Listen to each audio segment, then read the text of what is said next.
Recording.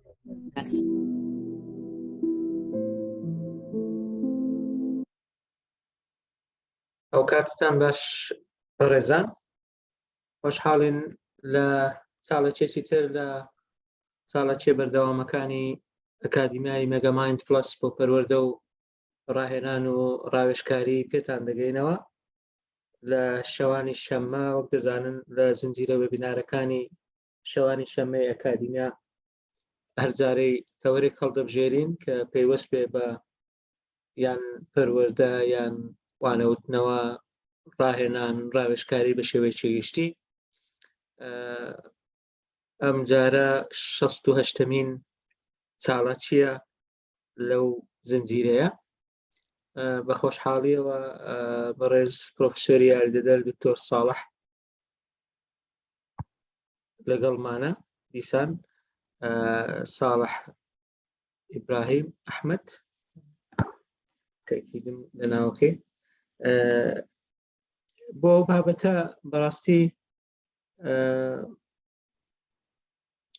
وەکو لایەنی زانستی پێمان خۆشە جارجارش کەسانی و توێژەران و مامۆستایانی زانکۆ داوت بکەن لەسەر یەک لەو پرۆژانەی کە لەبەردەستیانە ئیشی لەسەر بکەن یان لە ئەنجامی وانەوتنەوەی بابەتێکی دیاریکرا و ڕەنگە کێشەیەک لە کێشەکانی تەڵەبەکانیان بخەنە ڕوو بۆ ئەوەی کەسانی تریش تێیدا سوودمەند بن. هەرچەندە ئەگەر بە توێژینەوەدا بڕۆن ڕەنگە خەڵکێکی زۆر توێژینەوەی کردووە بڵاو کراوەتەوە ڕەنگە بڵێن پێویست ناکە، بەڵام بەڕای ئێمە زۆر گرنگە ئەو بۆچوون و ئەو سەرنجانەی کە لەلایەن مامۆستایان و لەلایەن توێژەران و لەلایەن مامۆستایانی زانکۆ لە کاتی وانەوتنەوە لە خوێندنی باڵا و لە خوێندنی بەرایی کۆ دەبێتەوە بخرێنە ڕوو بۆ ئەوەی ئەو کێشە و گرفتانەی هاتوتە ڕێیان یان ئەو کێشە و گرفتانەی بەرچاویان کەوتووە بتوانن مناقەشەی بکەن لەگەڵ کەسانی سپۆر و کەسانی شارەزا بۆ ئەوەی زۆرترین سوودی لێوەربگرین. بۆ ئەم شەو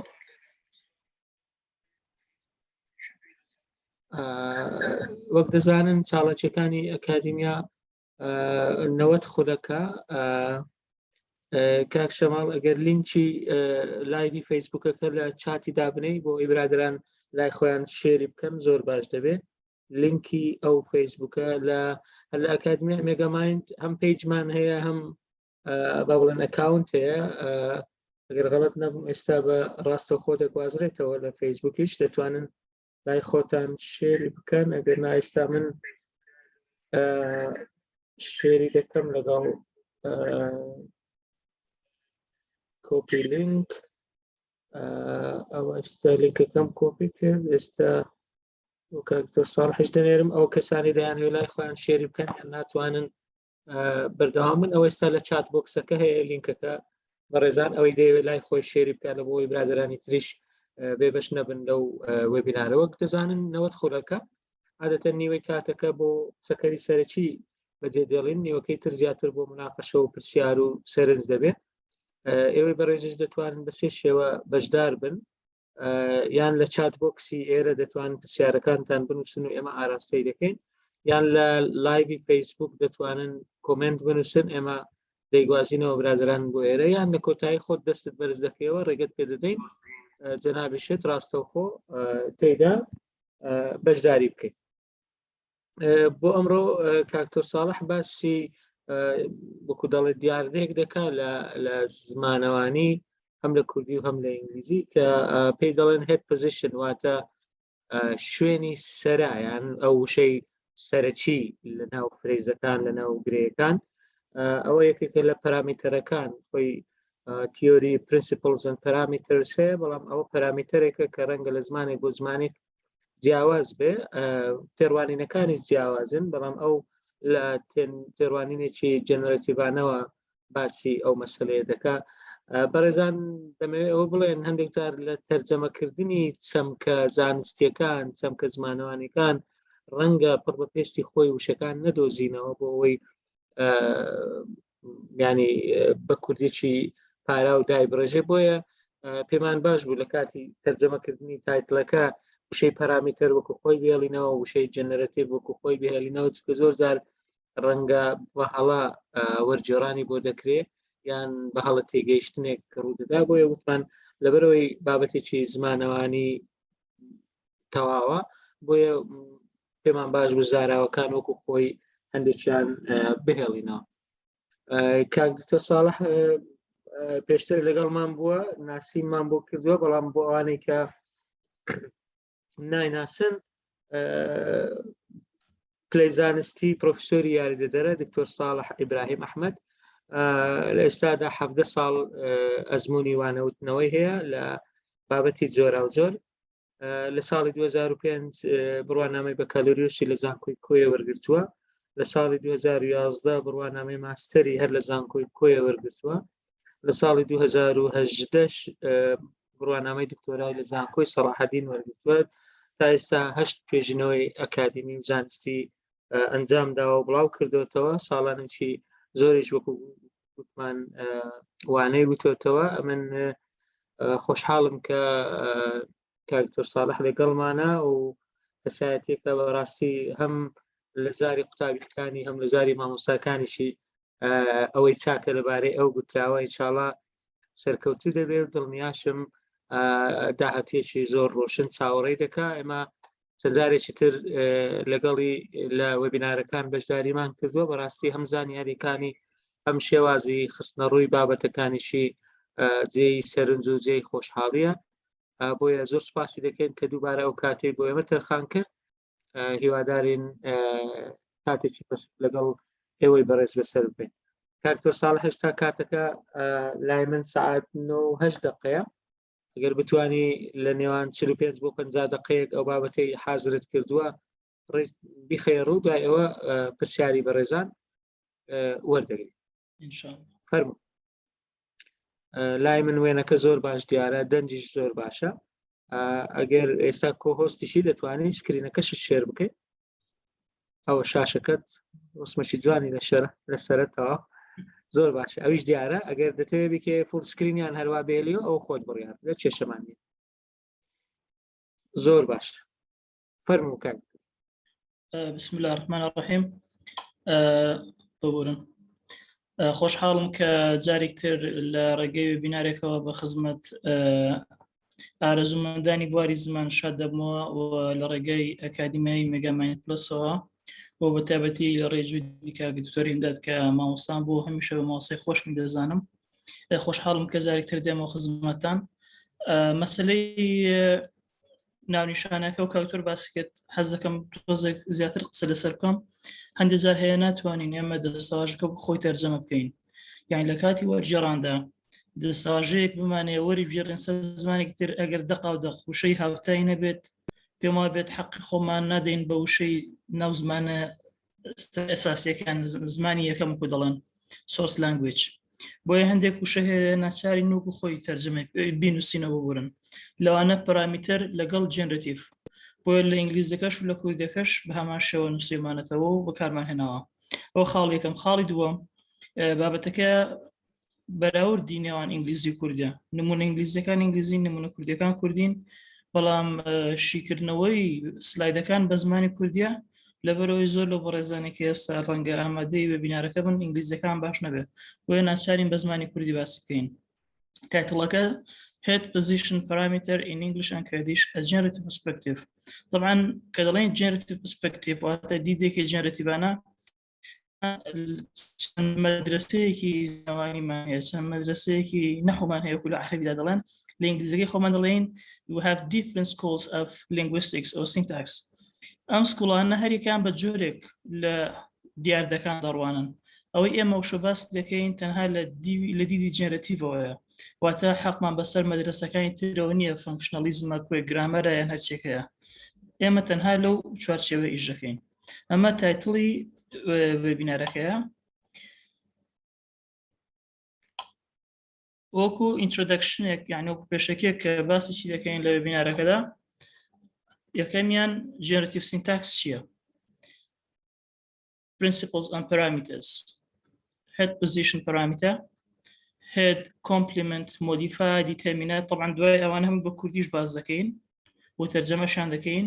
MP واتە noun phrase adjective phrase verb phrase لەگەڵ prepositional phrase ئەمانە شتانە کە ئینشاءڵڵا ئەم شۆ قسان لەسەر دەکەین سەرەتا بە باسی generative syntax یان grammar بکەین طبعا بۆ معلوماتان وشەی syntax یان grammar هیچ فەرقیان نییە grammar دوو مانای هەیە مانا گشتیەکەی broad meaning لەگەڵ مانە تایبەتیەکەی narrow meaning grammar بە مانا گشتیەکەی واتە language واتە چی دەگرێتەوە هەر سێ ئاستەکەی زمان دەگرێتەوە sound level structure level and meaning level واتە ئاستی دەنگ و ئاستی پێکهاتە و ئاستی واتە اینجا هەرێکێک لەو ئاسانش دیسان دابەش دەبێتەوە بۆ دوو بواریتر ئێمەشمان بۆ نیە زۆر ئەو مانە گشتەکەی grammar بەڵام مانە بەرتەسکەکەی grammar یان narrow meaning grammar چیە واتە dealing with the rules of putting phrases together to structure or to form sentences. ماناکەی تری grammar ڕێک ئەوەیە کە بڵێن syntax واتە مانای دووەمی grammar تایبەتە بە چی تایبەتە بە پێکهاتەی ڕستە چۆن فریزەکان بە یەکەوە دادنێ بۆ ڕستە دروست بێت کەواتە کە دڵین syntax واتە grammar بیرمان نەچێت grammar دوو مانای هەیە بە مانا گشتیەکەی نا grammar بە مانا تایبەتیەکەی بە مانا بەرتەسکەکەی واتە syntax بۆیە زۆر جار دەبیستین و دەبینین یان دەخوێنینەوە نووسراوە generative syntax یان نووسراوە generative grammar فەرق ناکە یەک شتن بڵێن syntax یان grammar فەرق ناکە ئەو بۆ معلومات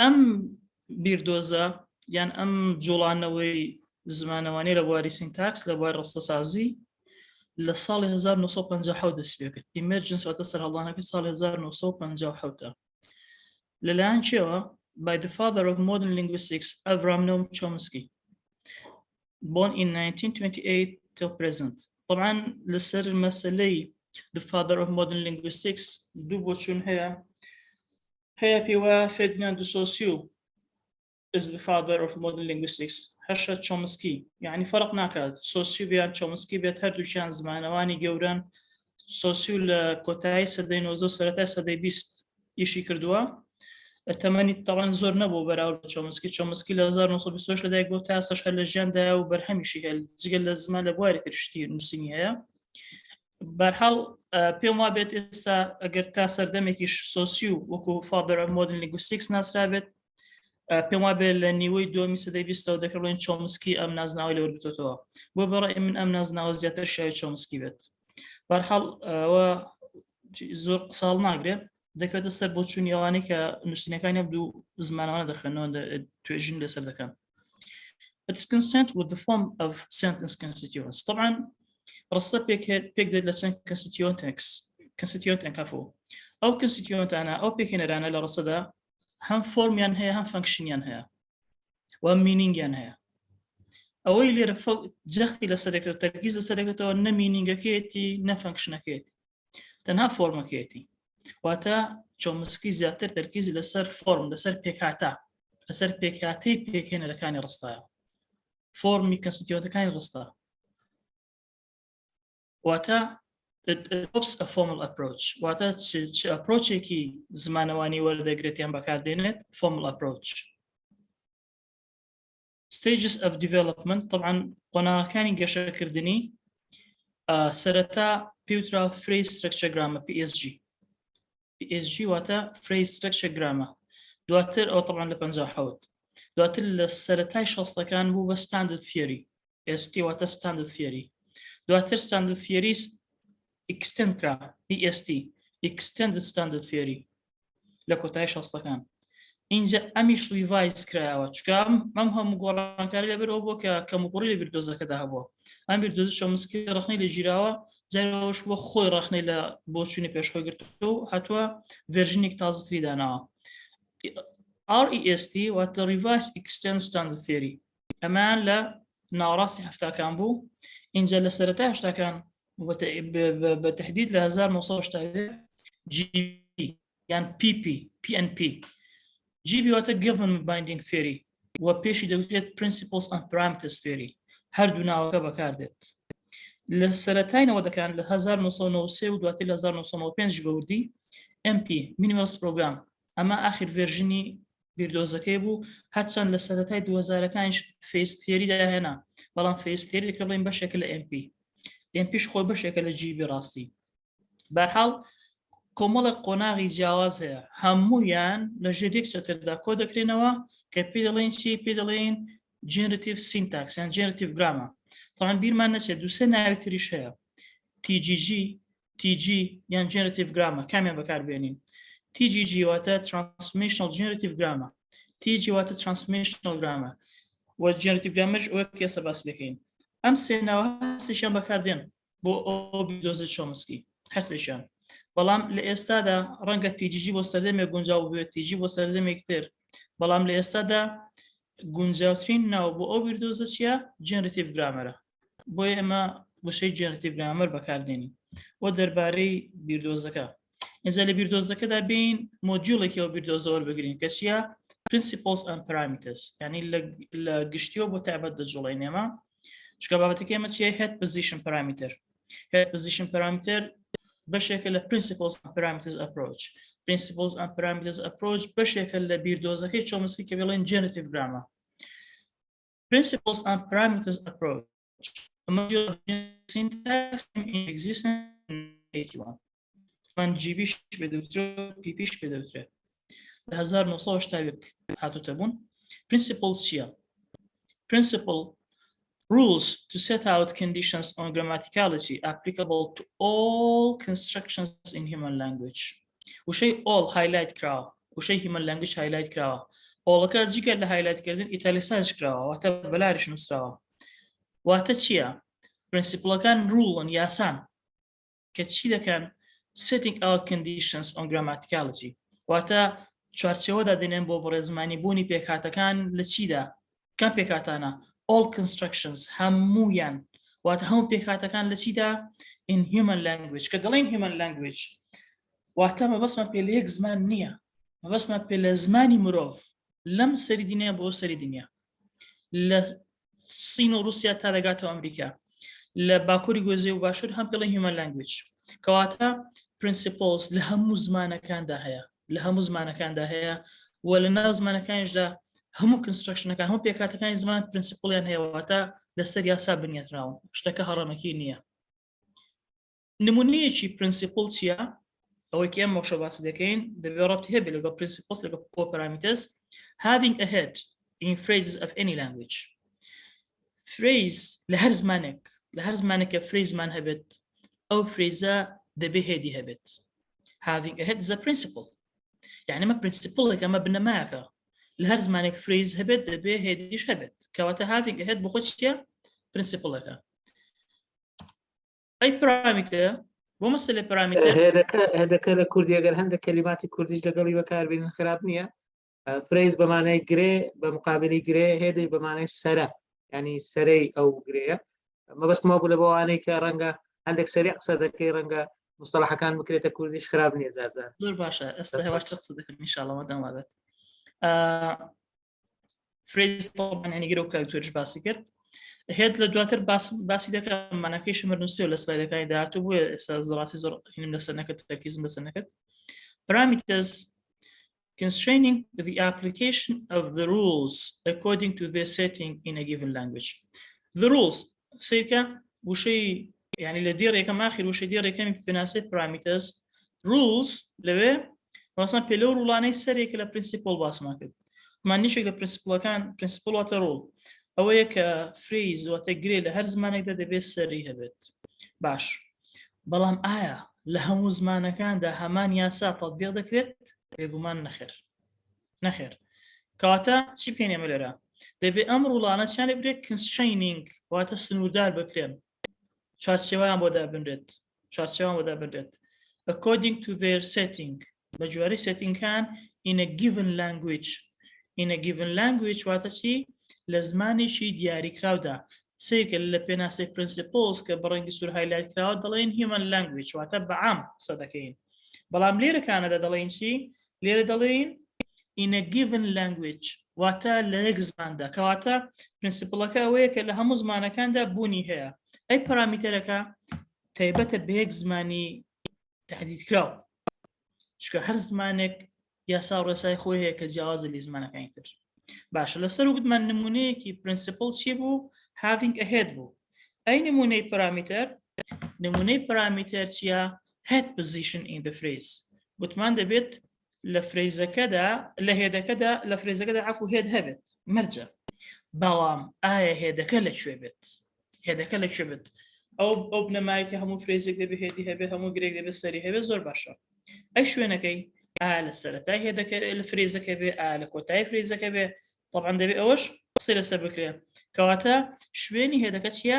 شوێنی هێدەکە پارامترێکە head position بۆیە تایتڵی وێبینارەکەی ئێمە چییە؟ head position parameter in چی عادڵین given language in English and Kurdish کەواتە دوو زمانمان وەرگتووە بۆ قسە لەسەر شوێنی head بکەین شوێنی سەرە بکەین لە گرەکانی ئەو دوو زمانەدا ئەمە دەربارەی پێناسەی parameter head position parameter ئەوە بۆ خۆی پێناسەکەی چییە؟ It is the parameter which determines whether a language هذا a language واتە باس لە یەک زمانی دیاریکراو دەکەین positions واتە puts واتە دایدەنێت جێگیری دەکات یعنی ئەو پارامترێک کە دیاری دەکات بۆمان دیاری دەکات چیمان بۆ دیاری دەکات کە ئاخۆ زمانێک چی دەکات positions a given type of head before or its complement after its complement کە ئایا ئەو زمانە هێدی فرێزەکە سەری فرێزەکە لەکوێ دادەنێت لە پێش کۆمپلیمنت یان لە دوای کۆمپلیمنت دەبێت زۆر وریابین لەناو فرێزدا بەعام ڕەنگە تا 4 پێکەنەرمان هەبێت بۆ نمونە ناو فرێز لە ئینگلیزی باسکەین تا 4 دانەمان ڕەنگە 5مان هەبێت سپسیفایر دیتەرمینەر پریمۆدیفایر head post modifier ئەوەی پێڵێن post modifier لێرە پێڵێن کۆمپلیمنت کەواتە دەبێت ئاگادار بن جگەل لە کۆمپلیمنت سپسیفایریش هەیە پریمۆدیفایریش هەیە شوێنی هێدەکە بە پشتبەستن بە کۆمپلیمنتەکەی بە تەواوکەرەکەی دیاری دەکرێت نەک مۆدیفایرەکە نەک سپسیفایرەکە بۆی ئاگادار بین لێرەکانە دەبێت تەرکیزمان لەسەر وشەی چی بێ کۆمپلیمنت کەواتە هێدەکە سەری گرەیەکە یان لە پێش کۆمپلیمنتەکەیە یان لە دوای کۆمپلیمنتەکەیە ئەمە دەربارەی پێناسەکەی what's head سەر طبعا لەناو کوردیدا بەعام دەوترێت سەرە هەتا لە تایتڵی وێبینارەکەی ئێمەشکە لە فەیسبوک پۆستکراوە و دەستخۆشی بۆ برانی ئەکادیمیا سەرە نووسراوە لە کوردیدا سەرە بەکاردێن بەڵام لە ڕاستیدا حەقوا بوترێت سەر نەک سەرە بۆچی؟ طبعا هێد واتە سەر ئێمە چۆن مرۆڤ دەناسینەوە بە دەستەکانی نا بە قاچەکانی نا بەلاشەی نا تەنها بە سەری دەیناسینەوە فریزیش وایە بۆ دەڵین noun phrase بۆ دەڵین adverb phrase بۆ دەڵین prepositional phrase بۆ دەڵین adjective phrase لەبەر ئەوەی هەر فرێزێک لەڕێی هێدەکەوە دەناسرێتەوە چۆن مرۆڤەکان لەڕێی سەریانەوە دەناسرێنەوە فرێزەکانیش لەڕێی سەریانەوە دەناسرێنەوە لەڕێی هێدەکانیانەوە دەناسرێنەوە هێدی noun phrase چییە؟ ناونە هێدی adjective phrase چییە؟ گری ئاوەڵناوێکە adjectivێکە هێدی prepositional phrase چییە؟ prepositionێکە کەواتە بۆچی پێی دەڵێن noun phrase adjective phrase prepositional phrase ئەم ناوانە بۆچی؟ لەبەر ئەوەی هێدەکەیان دیاری دەکات کە ئەو فرێزە جۆرێکە ئەمە دەربارەی تەرجەمەکردنەکەی طبعا زۆر گرنگە پێش ئەوەی باسی head position بکەین واتە شوێنی سەر بکەین زۆر گرنگ بزانین هێد خۆی چییە هێد واتە سەرەیان سەر چییە head is the keyword يعني وشەی سەرەکی main word واتە لە ناو فرێزەکەدا چەند وشەیەکمان هەیە یەکێک لەو وشانە وشەی سەرەکیە which determines the properties of a phrase ئەها سێکە ئەم وشە سەرەکیە چی دەکات پرۆپرتیەکان تایبەتمەندەکانی هەموو فرێزەکە دیاری دەکات ئایا ئەو فرێزە چ جۆرێکە it is never وشەی نێڤەمان بەڕەنگی سوور هایلایت کردووە ئەپەکەی چش نووسیوانە it is never determined by its position in the phrase حاڵەتی گەشتنێکی زۆر گەورە هەیە لەناو ئەو بەڕێزانەی کە پسپۆڕیان کوردیە و لە بوارە کوردیەکەدا ئیش دەکەن حاڵەتی گەشتنەکە لە چیدایە پێیان وایە هەندێکیان بەڵام هەمویان نا پێیان وایە کە بە پێی شوێن هێد دیاری دەکرێت لە فرێزەکەدا بە هیچ جۆرەکوانە وشە ئەوەی کە پێی دەڵێن هێد لە ناو فرێزدا ئەوەی کە پێڵین سەرە لە ناو گرێدا بە هیچ جۆرێک بە پێی شوێنەکەی دیاری ناکرێت بە پێی مهمیەکەی دیاری دەکرێت هێت is the keyword چەنگە وشەیە وشەکانی تر لاش بین فرێزەکە ئایدنتیتیەکەی ناسنامەکەی لەدەست نادات بەڵام کە هێدەکەمان لابرد فرێزەکە هیچی بەسەری چۆ نامێنێ کە فرێزێکمان هەبێت لە ناو ڕستێکدا گرێکمان هەبێت لە ناو ڕستێکدا کە هێدەکەی لا بین ڕستەکە تێک دەچێت بەس وشەکانی تری ناو فرێزەکە لا بین ڕستەکە هیچی بەسەر نایەت بۆیە دەبێت زۆر تاکید لەو بکەینەوە هێت واتە سەر بە پێی شوێنەکەی لە ناو گرێدا دیاری ناکرێت بەڵکو بەهۆی گرنجەکەی و دیاریەکە کەمین وێردە ئەمە دەربارەی خودی هێت کەواتە تا نەزانین هێت چییە نابێت باسی شوێنەکەی بکەین ینی منطقی نییە تۆ نەزانی هێت چییە و باسی شوێنەکەی بکەیت دەبێت یەکەم زەر ئاشنایەتیمان لەگەڵ وشەی هێت سەر هەبێت اینجا باسی شوێنەکەی بکەین دوو شوێنمان هەیە بەگشتی هێت فێست و هێت لاست هەش دەوترێت هێت ئینیشەل و هێت فاینەڵ فەرق ناکە فێز بەکاربێنین یان ئینیشەل بەکاربێنین فەرق ناکە هێت فێست هێت فێست ستراکچەر سیرکە ناڵین هێت فێست لانگویج دەڵێن هێت فێست ستراکچەر واتە دەگونجێت لە ناو زمانێکدا ستراکچەرێکمان هەبێت هێت فێز بێت ستراکچەرێک تر هێت لاست بێت فریز تایپێکمان هەبێت جۆرێک لە گرێمان هەبێت سەرەکەی لە سەرەتاوە بێت و هەشمان بێت سەرەکەی لە کۆتاییەوە بێت A head first structure is one in which the head of an expression is positioned before its complements. هەندێک جار لێک زیاتر لە کۆمپلیمنتێکمان هەیە هەندێک جارێک دانەمان هەیە بۆ ئێسێکمان لەناو کەوانەکەدا کەواتە هێت فێست چیە تەنها سەیری هایلایتراوەکە بکەین هێت فێست واتە ئەو ستراکچەرەیە کە سەری گرێیەکە کە هێدی فرێزەکە لەکوێ دێ before its complement بۆش پێی دەڵێن فێست گوتمان بۆ مەسەلەی شوێنی هێدەکە شوێنی سەرەکە تەنها تەرکیزمان سەر کۆمپلیمنتە نەک مۆدیفایر سپسیفایر ئایا لە پێش کۆمپلیمنت یان لە کۆمپلیمنت هێت فێست لە پێش کۆمپلیمنتە ئەی هێد لاست head last it's one in which the head of an expression is positioned after it is complement and complements کەواتە head last چیە یان head final چیە ئەوەیە کە ئەو هێدە لە دوای کۆمپلیمنتەکەەوە دێت لە دوای کۆمپلیمنتەکەەوە دێت ئەمە دەربارەی head positions کەواتە چەند پوزیشنمان هەیە دوو head first یان هێدەکە پێش کۆمپلیمنت دێت head last یان هێدەکە دوای کۆمپلیمنتەکە دێت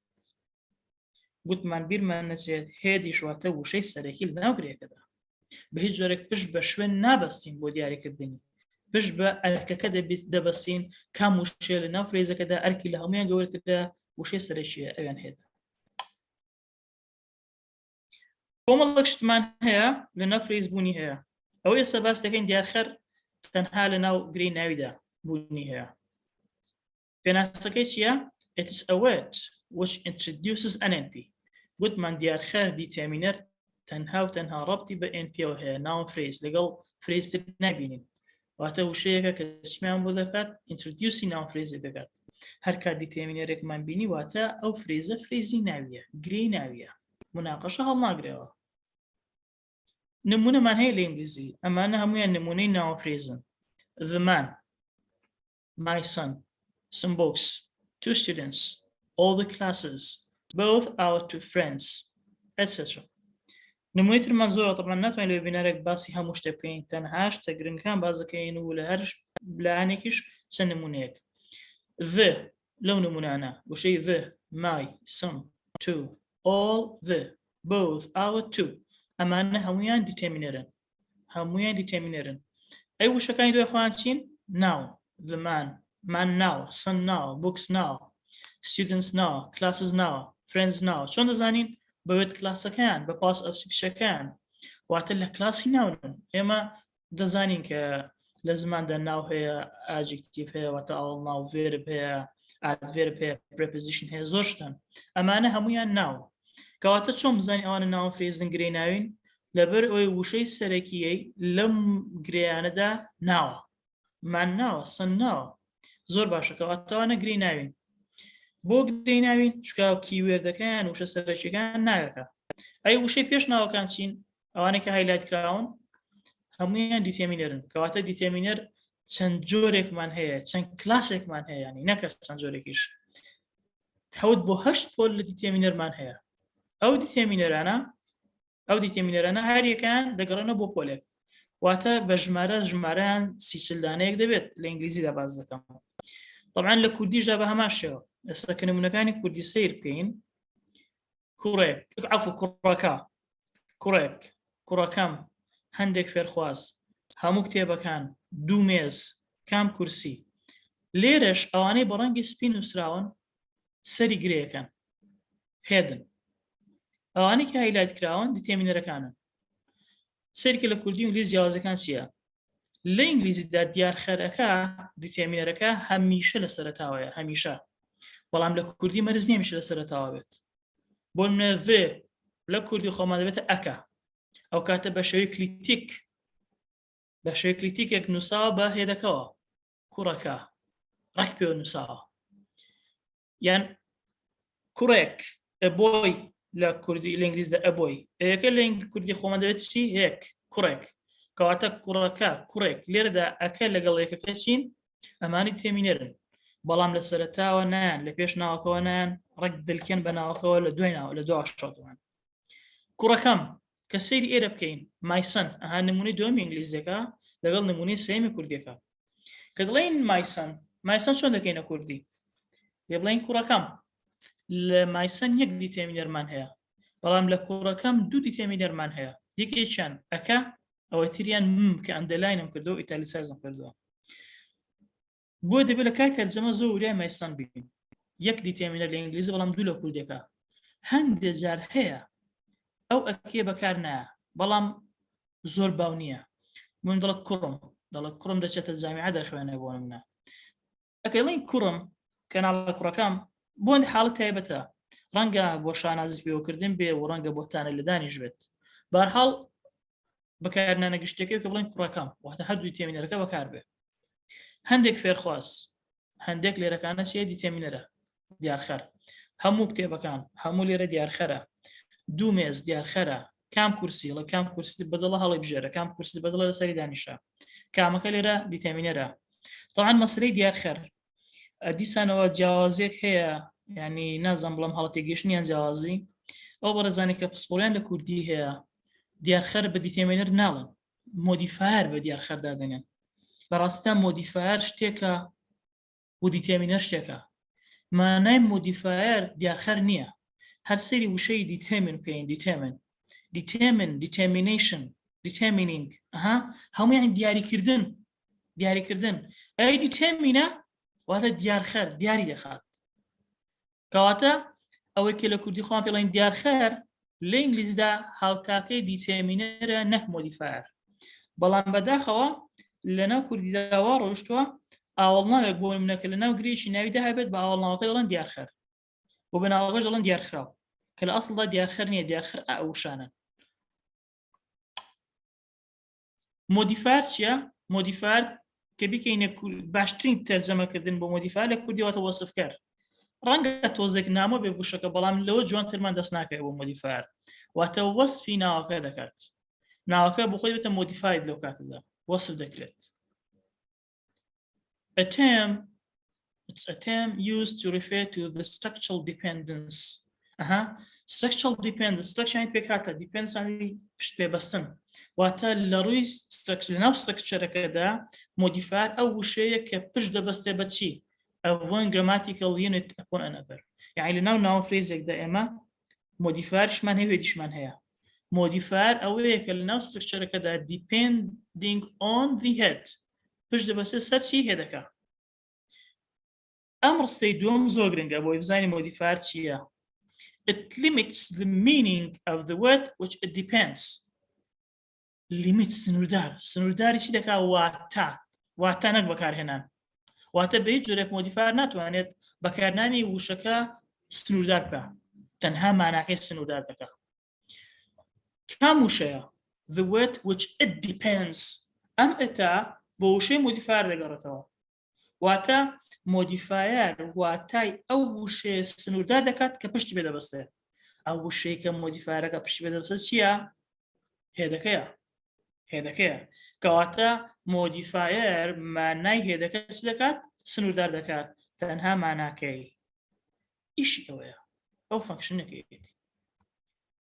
The use of the term varies from one approach to another. دەبێ ئاگادار بین ئەوەی کە لە ئەپرۆچێک پێ دوتێ مۆدیفایر لە ئەپرۆچێکتر پێی ناوترێت بۆ نمونە لە کوێ گرامەردا پۆست مۆدیفایرمان هەیە لە لای چۆمسکی ئەو پۆست مۆدیفایر پێ دوترێت کۆمپلیمنت پێی دەوترێت کۆمپلیمنت کەواتە دەبێت ئاگادار بین دەربارەی جیاوازی تێرمینۆلۆژی ئەی مۆدیفایرەکان دەبێت چی بن ئاجکتیڤەکان دەتوانن وەکو مۆدیفایر ئیش بکەن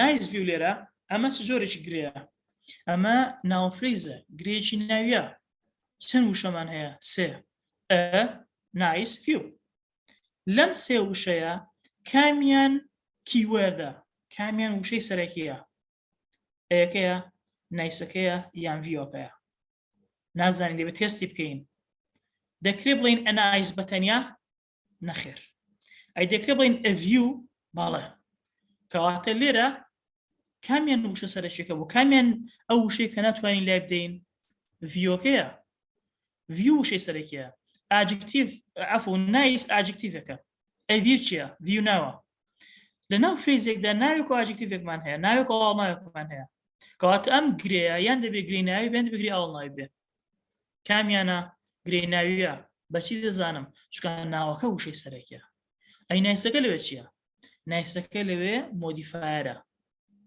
مۆدیفایرە چۆن دەزانم مۆدیفایرە لیمیتی مانای هێدەکە دەکات سنوور دادەنێت بە واتای هێدەکە هێدەکەمان ڤیو چ جۆرە ڤیوێک نایس ڤیو دیمەنێکی جوان واتە سنوورداری دەکە ماناکەی The Brave Soldier نمونەی دووەم بە هەمان شێوە زەرەکە دیتێمنێرە brave خۆی لەوێت کلاسدا ئاجکتیڤە سۆڵجر لەوێت کلاسدا ناونە دیسانەوە ئەمە پێی بڵێن گرەی ناوی یان گرەی ئاوەڵ ناوی حتمەنەوە گرەی ناویە لەبەر ئەوەی وشەی سەرەکی لێرەدا سۆڵجرە دەکرێت بڵێن The Brave نەخێر دەکرێت بڵێن The Soldier بەڵێ جا تۆوەرە ناو ڕستەدانێ The brave soldier was killed. Evelyn the soldier was killed. بەڵێ دەگونجێت. Evelyn the brave was killed. ناگونجێت. کەواتە وشەی سەرەکی سۆڵجرە. ئێمادەم وشەی سەرەکی سۆڵجرە و سۆڵجەریش ناوە کەواتە فریزەکەمان ناو فریزە. گرێەکەمان گرێشی ناویە. ئەمانە ئینگلیزی بوون. با سەرێکی کوردیەکان بکەین. کەسێکی ژیر. لێرە گرێیەکمان هەیە. کامیان وشەی سەرەکیە کەسیان ژیر کەسێکی ژیرم بینی کەسێکم بینی ژیرم بینی سیرکە دەتوانی ژیرەکە لا بدەین ڕستەکەش هە تەبیعی دەمێنێتەوە بەڵام ناتوانانی کەسێک لا بدەین ڕستەکە تێک دەچێت لە گرێی کەسێکی ژیردا کەسێکمان هەیە ئەمە کەسمان هەیە کەس یەکمان هەیە کە دیتێمینێرە ئەو یا پێ دەڵێن یای زیادە لە کوردی ئیزافەی پێ دەڵێن ژیرمان هەیە کە ئاڵناوە لێرەدا منافەسەکە لە بینی دوو وشەیە وشەی ژیر و وشەی کەس ئایا کامیان دەبنە وشەی سەرەکی کەس یان ژیر کەس ناوە یان ئاڵناوە ناوە ژیر ئاڵناوە کەواتە گرێەکەمان زۆرێکە لە گرێکی ناویە چونکە وشەی سەرەکی گوتمان وشەی سەرەکی چییە لێرە ناوە شاخە بەرزەکە بە هەمان شێوە طبعا ئەگەر ئەکە یان ئێک بەکاردێنی شوێنیان دەگۆڕێت ئێک ڕێکت دەلکێ بەناوەکەوە اینجا ئاجکتیڤەکە دێ بەڵام کە ئەکە بوو ئەکە دەلکێ بە ئاجکتیڤەکەەوە لە کوردیدا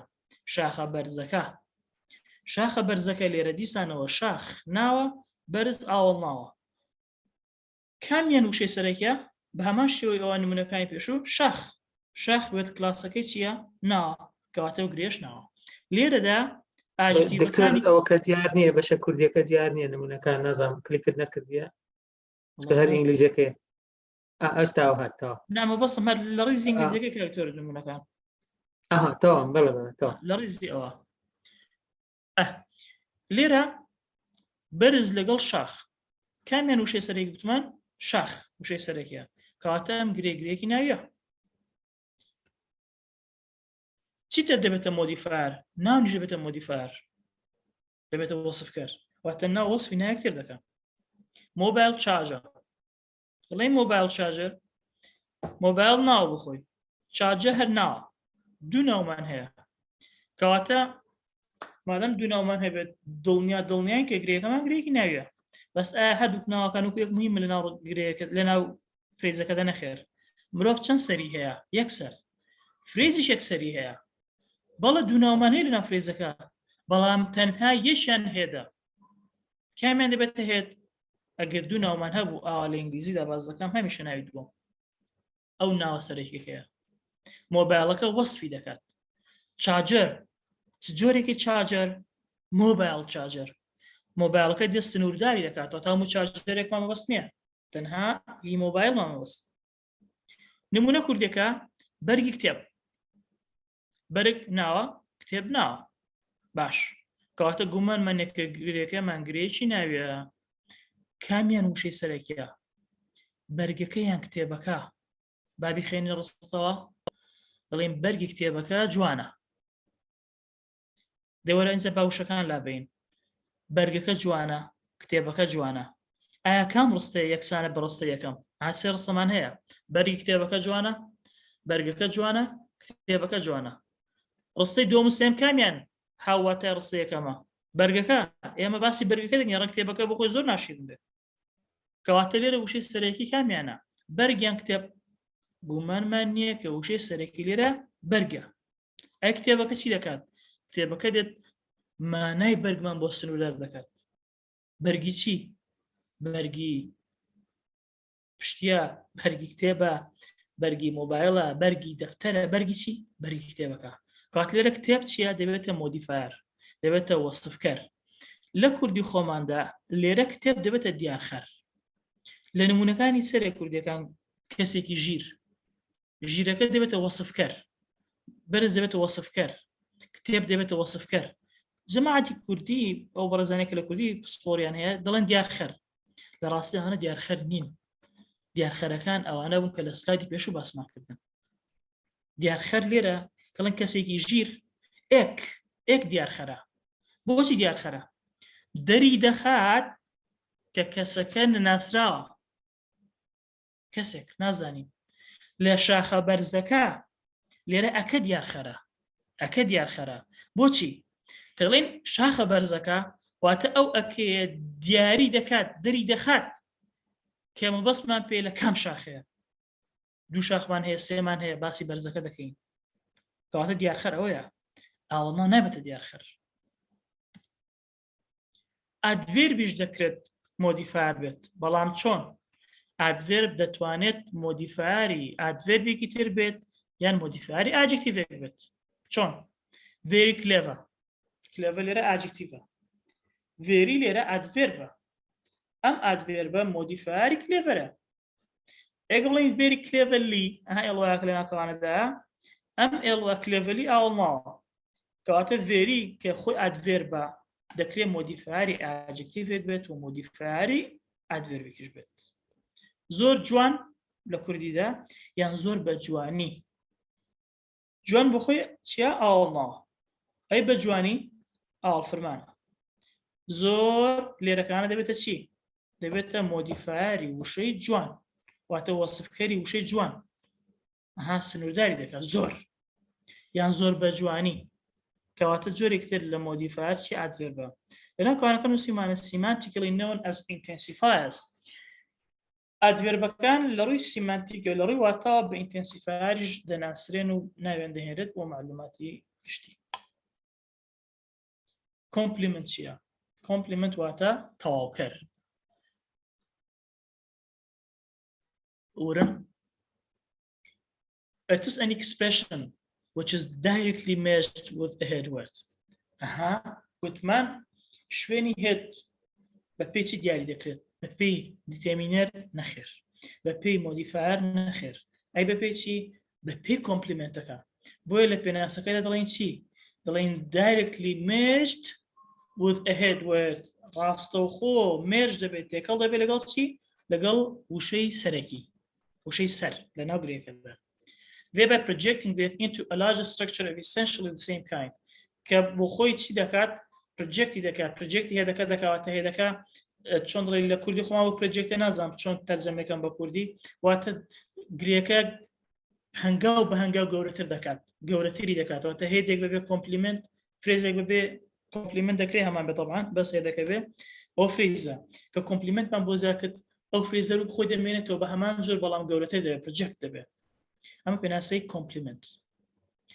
نمونونەکانی لە زمانی ئینگلیزیدا the destruction of the city the destruction of the city ئەمە ڕستە نییە ئەمە گرێکە بەچی زان گرێکە واتاقی تەواو نییە سنتنسی هەیە کمپلیت مینینگی هەیە ڕستە مانایەکی تەواوی هەیە باشە ئەمە گرێکە کام جۆری گرەیە نازانم دەبێت لێ وەربمە بزانم لە ناو ئەم گروپە لە وشەدا کامیان وشەی سەرەکیە کامیان وشەی سەرەکیە نەخێر دیتێمینە قەت نابێتە وشەی سەرەکی destruction ناوە بۆی هەیە وشەی سەرەکی بێت of the city ئەمەشیان لێرە سیتیمان هەیە ناوە کەواتە لێرە داوای هەمانە دیتێمینەرمان هەیە ناومان هەیە پرێپۆزیشنمان هەیە لەم تێکەڵێدا لەم پێنج وشەیەدا کامیان وشەی سەرەکیە تەواوی گرێکە باسی یەکشت دەکات باسی چیمان بۆ دەکات دیسترکشن کەواتە دیسترکشن هێدی ئەم فریزەیە زۆر باشە دێڵە بە ناوی لێ بنین لە فریزە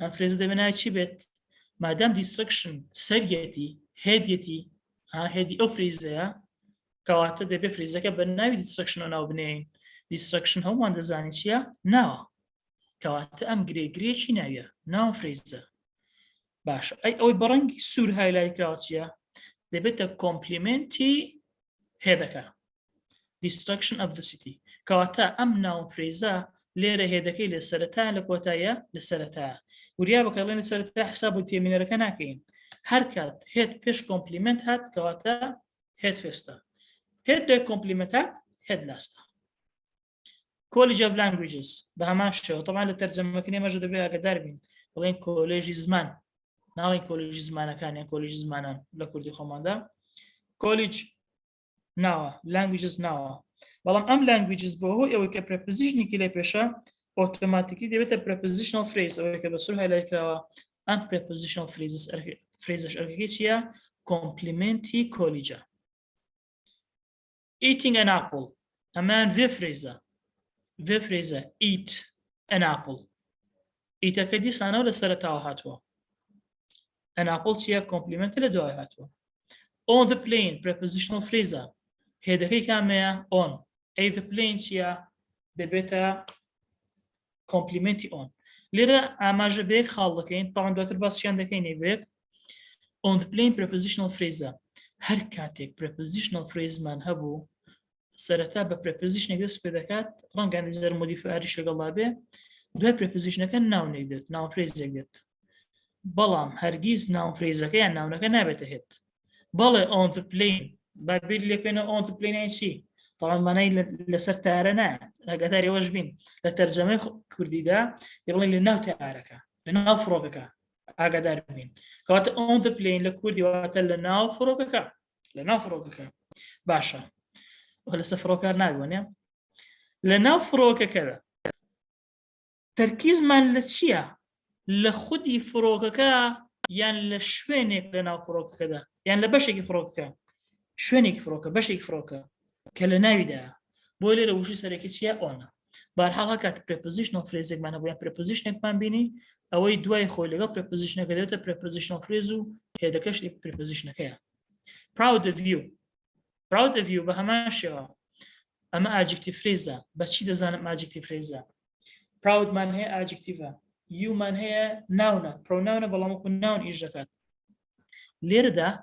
لێرەدا of you بێکەوە دەبێتە کۆمپلیمنتی وشەی proud طبعا هەندێک خەڵک لە گرامەر دەڵێن پۆست مۆدیفایر بەس ئێمە باسی جێنێتیڤ سینتاکس دەکەین کۆمپلیمنتی وشەی پراودە ئەمانە هەمویان نمونەی ئینگلیزین ناو فرێزەکان یەکەم و دووەم سێمیان vێ فرێزە چوارمیان prepositional فرێزە پێنجەمیان adjective phrase هەمویان هێدەکان لە سەرەتاوە دێت ئەمە ئینگلیزی کوردیەکان وێرانبوونی شارەکە تەرجەمەی ڕستەکە لێرە وێرانبوون خۆی چاوگە وەکو ناویش ئیش دەکات شارەکەش بە هەمان شێوە ناوە کەواتە ئێمە دوو ناومان هەیە کامیان دەبێتە وشەی سەرەکی دەبێت تاقی بکەمەوە لێرە لە دەڵێن وێرانبوونی شارەکە تەرکیزمان لەسەر شارەکەیان سەر وێرانبوونەکەیە وشەی سەرەکی وێرانبوونەکەیان شارەکەیە طبعا وێرانبوونەکەیە وێرانبوون کەواتە وێرانبوون لێرەکانەدە چییە؟ لێرە وێرانبوون دەبێتە هێد خێرا لە ڕاکردن ئەمان ئاجکتی فرێزە گرێ ئاوەڵناویە خێرا بخۆی ئاوەڵناوە ئەی لە ڕاکردن چییە؟ پرپۆزیشنەڵ فرێزە گرێ پرپۆزیشنی لێرە دەکەواتە کۆمپلیمنت لە دوای هێدەکە هاتووە لەسەر دیوارەکە بە هەمان شێوە لەسەر چییە؟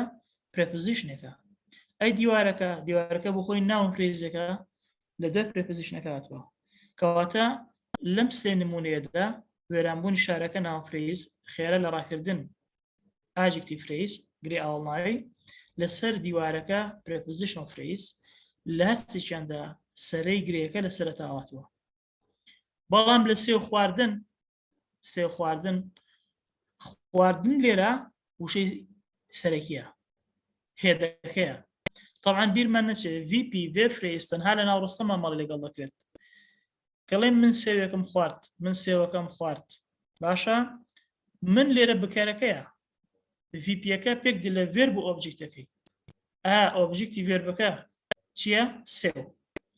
سێوەکە لە کوێی ڤێربەکە دێ لە پێشەوە دێ ئەی ڤێربەکە لە کوێوە دێ لە کۆتاییەوە دێ کەواتە لە کوردی خۆماندا VP vێ فرێز هێدەکەی لە کۆتاییە ئەمە خاڵی جیاوازە لە بینی ئینگلیزی کوردی یەک تێبینیمان هەیە what's called post modifier کێ گرامەر باسیشم بە پێشتر ئەو لە کوێ گرامەر پێ دەڵێن post modifier لە جنراتیڤ گرامەردا پێی دەڵێن چییە؟ پێی دەڵێن کۆمپلیمنت ئێستا باسیم بە وردوخاشکردنی ئەوسلایدەش نمونەکانی فرێزەکان باوەڕ بگرین NP examples a player of football a friend of mine ئەمانە دوو نمونەی ئینگلیزی player هێدە friend هێدە لە سەرەتا هاتوون ئەی نمونە کوردیەکان نوێکردنەوەی گرێبەستەکە لێرە نوێکردنەوە هێدە وشەی سەرەکیە گرێبەستەکە دەبێتە چی؟ دەبێتە کۆمپلیمنتی ئەو وشەیە CF واتە بەراورد بکە بەراوردی چی بکە بەراوردی نمونەی تر بکە جامی سەیارە ئاگدار بکەڵین جامی سەیارە لێرە سەیارە نابێتە کۆمپلیمنت سەیارە لێرە دەبێتە مۆدیفایر دەبێتە وەسفکەری جامەکە جامی سەیارە جیاواز مامەڵی لەگەڵ دەکرد لەگەڵ نوێکردنەوەی گرێبەستەکە هەرچەند لە مامۆسایەکی بەڕێزی کوردیشم پرسیوە مشتومڕ هەیە لەسەر ئەو حاڵەتە مشتومڕی لەسەرە بەڵام ڕێی من وایە کە جامی سەیارە جیاواز مامەڵی لەگەڵ دەکەین لەگەڵ نوێکردنەوەی گرێبەستەکە نوێکردنەوەی گرێبەستەکە ناوێک و کۆمپلیمنتەکە جامی سەیارە ناوێک و مۆدیفایرەکە ئەوە ڕێی منە من قەناعەتم بەو شێوەیە هەڵبەت خەڵک تریش وایە بەڵام ڕاجیایی لەسەر ئەوە ئەم نمونانە بە تەماشا بکەین لە کوردین باشترین یاریزانی باش یاریزانە باشەکە لێرەدا باشترین و باش بە ڕەنگی شین هایلایت کراوە نەک بە سوور یعنی چی؟ یعنی جیاوازن لە ئەو وشانەی بە سوور نووسراون لێرە باشترینەکە مۆدیفایرە وەسفکەرە باشترین یاریزان وەسف یاریزانەکە دەکات چ یاریزانێک باشترین یعنی یاریزانی باش یاریزانە باشەکە بۆ لێرە وریا بە وشەی باش کە ئاجکتیڤە ئاوەڵناوە هەمویان دەبنەچی وەسفکەر مۆدیفایر یعنی مەحاڵە لە کات لە ناو گرێکدا ناوێک و ئاوەڵناوێکمان هەبێت مەحاڵە ئاوەڵناوەکە بێتە وشەی سەرەکی هەمیشە ناوەکە وشەی سەرەکیە هەمیشە ئاوەڵناوەکە مۆدیفایری ناوەکەیە بەداخەوە هەڵەتە گەیشتێکی باو هەیە لەلایەن بەشێک لە توێژەران و پسپۆڕانی زمانی کوردی کە پیان وایە ئەمانە نمونەی ئاجکتی فرێزن ئەمانە نابنە نمونەی ئاجکتی فرێز بە هیچ جۆرێک هەمویان نمونەی ناو فرێزن چکە گوتمان کاتێک ناوێک و ئاجکتیڤێک ناوێک و ئاوەڵناوێک لە ناو گرێکدا بوون ئەوە بێگومان ئەو گرێگرەیەکی ناویە بۆ تاقیمان کردەوە ڕستەمان هێنا ئاوەڵناوەکە لابە لە ناو ڕستەکەدا یاریزان بمێنێتەوە هێدەکە بمێنێتەوە کێشەمان نییە مانە بەخشە ڕستەکە بەڵام کە ناوەکەت لابرد ئاوەڵناوەکە ماویشەکە تێک دەچێت یاریزانە باشەکە لە یاریەکەدا پێکرا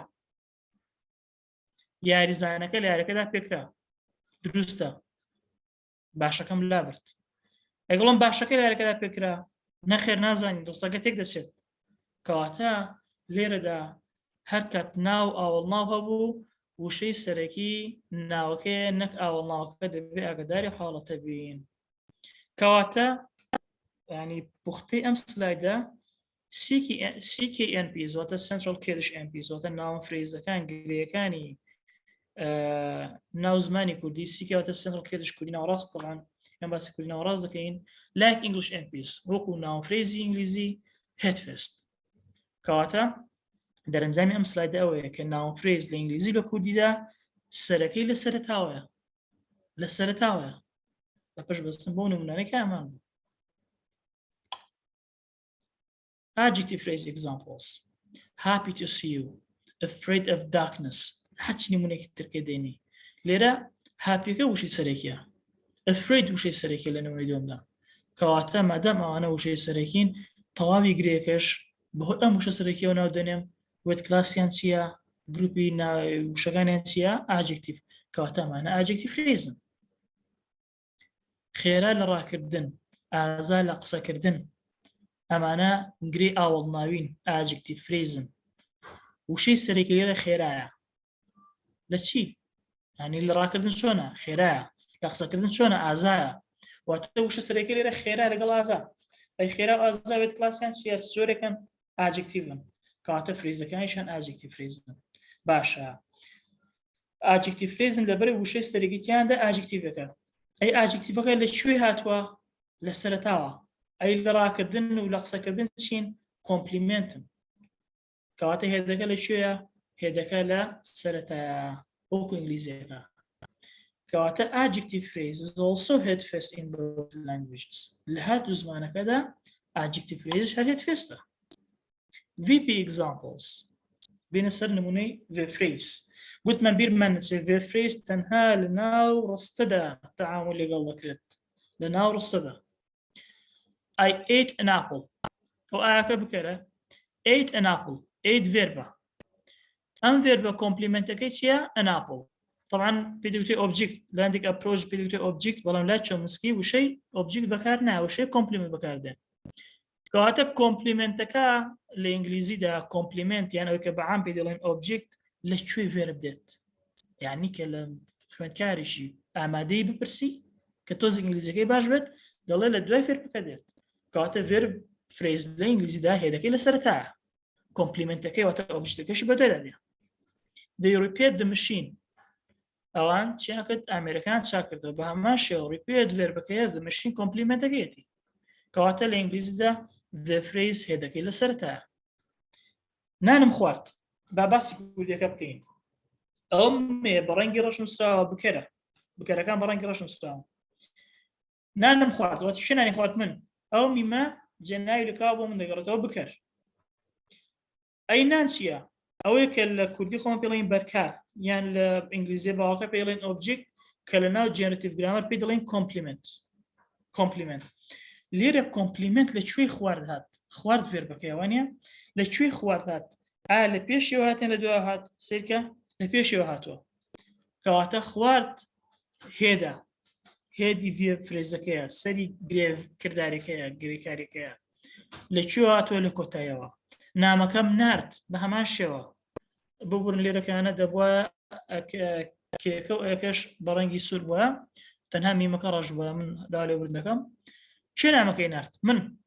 کەواتە لێرە نامەکە چییە؟ نامەکە کۆمپلیمنتی وشەی ناردە.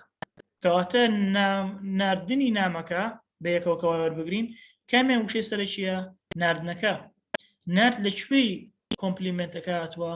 لە دوایەوە هاتووە. کەواتە لێرە جیاوازێک دەبینی. In English, the VP is head first. لە ئینگلیزیدا the phrase هێدەکەی لە سەرەتاوە. واتە لە پێش کۆمپلیمنتەکەیە. ئەی لە کوردیدا it is head last. ئێستا مە سێم جۆری پێزمان لە فرێزەکە سەرەوە بوو. لە adjective فرێزەکەدا هەردووشیان گرێەکان لە سەرەوە بوو. لە سەرەتاوە بیانی. عفوم ببورن. سەرەکان لە سەرەتاوە بوو.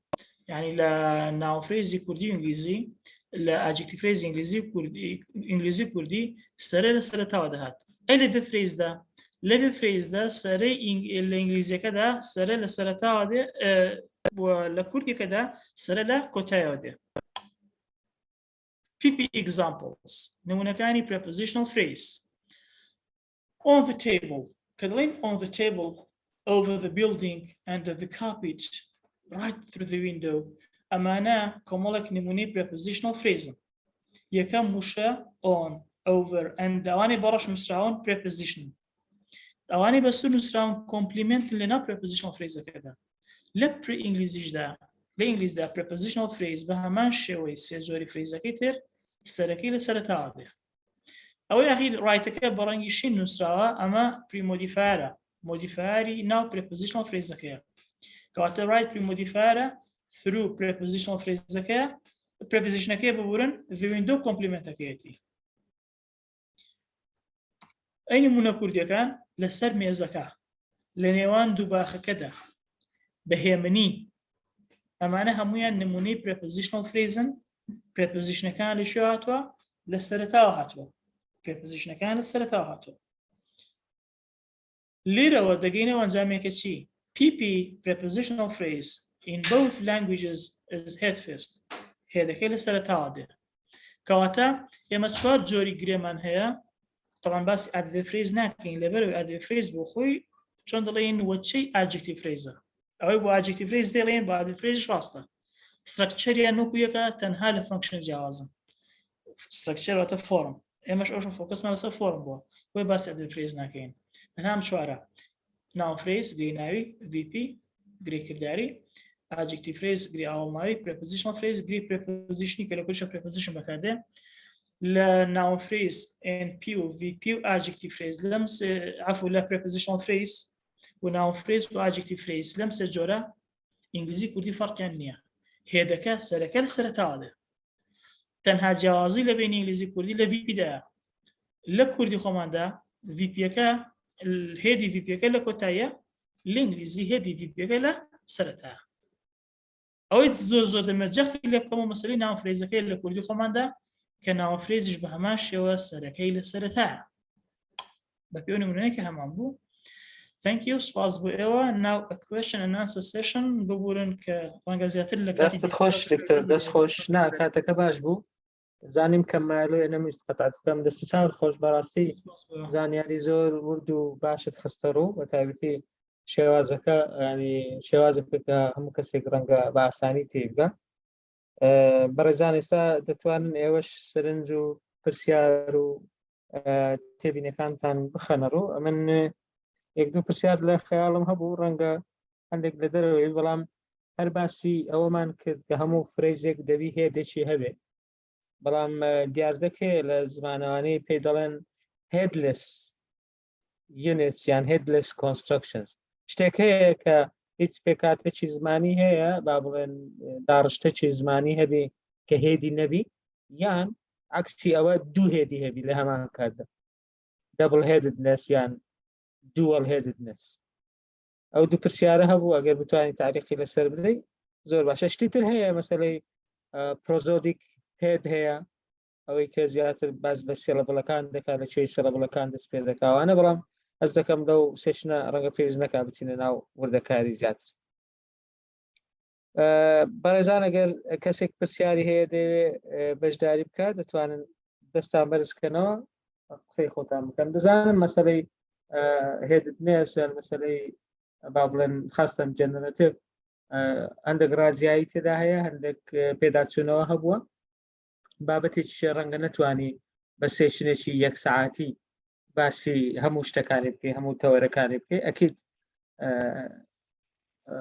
یانی کاتی زیاتر دێ باشە بەڕێزان ئەگەر کەسێک پرسیاری هەیە لە چاتەکە دەتوانی بینوسی یان دەستی بارز کاتەوە بۆ ئەوەی پرسیار بکە بزانین لە فەیسبووکیش کەس هەیە ئەگەر تعلیقێک تێ لەسەر ئەو دوو قسەیە دەتوانی دەست پێ بکەی ئەگەر نابزانین لە فەیسبووک چه نووسیوێتی یان شتێکیان هەیە وەڵام دەمە سەکتۆر بەڵێ بەڵێ بەردەوام بە جەنابەتە تا ئەگەر پرسیاری دەربارەی ئەو پرسیارە کاکتۆر وەکو سەرەتا باسم کرد یعنی ئەپرۆچ بۆ ئەپرۆچ شتەکان دەگۆڕن ئەوەی کە لە شوێنێک پێ دەڵێن پۆست مۆدیفایر لێرە کۆمپلیمنتە ئەوەی لە شوێنێک پێ دەڵێن ئۆبجێکت لێرە کۆمپلیمنتە مەسەلەی هێدلس و دەبڵ هێدنس ئەمە لە ناو خودی جنراتیڤ گرامەردا جێگەی نابێتەوە بەس گونجێ لە ناو ئەپرۆچتردا هەبێت لەوەی کە لە جنراتیڤ گرامەردا هەیە دەبێت لە هەر فرێزێک هێدی هەر هەبێت و یەک هێدی هەبێت دەبڵ هێدنست دەگونجێت دوو فرێز بن سێ فرێزم بەیەکەوە